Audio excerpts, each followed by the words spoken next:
All right, good morning, good afternoon, good evening, good night, wherever you are. Hope you're good, hope you're healthy, hope you're wealthy, hope you're safe. Let's go ahead and talk some crypto.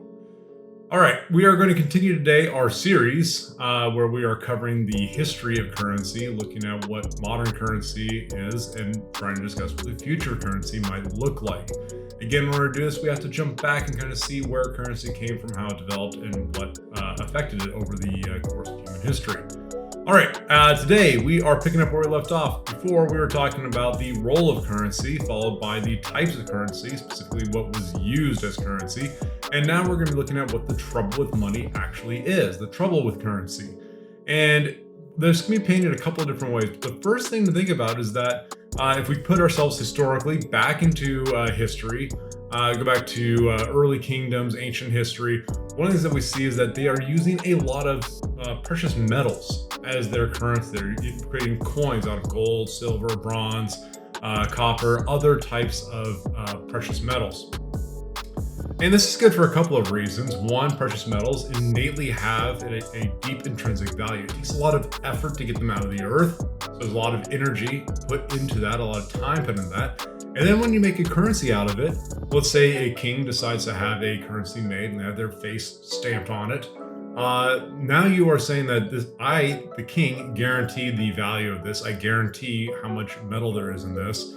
And so it's backed by something. It's backed by a promise. We'll revisit that later on.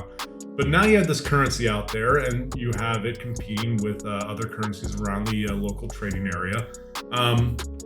But you also have these elites, people who have the power, who have the control, who have all this money that are controlling how much money is out there, how much currency is out in the market.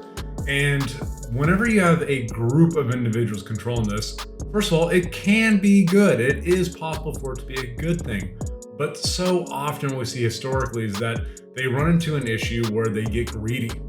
And if you are the king, it's your land, you control the land, you control how much of this is being pulled out of the ground and turned into currency, how much these precious metals are being used for this.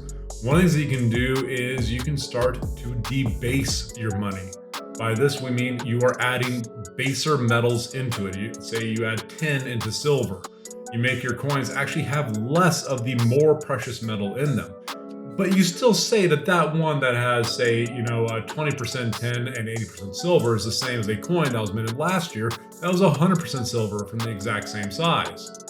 Well, now it doesn't actually have the same amount of value. And when people catch on to this, it basically decreases the value of the coins that are out there. However, we are inflating the amount of coins that are out there.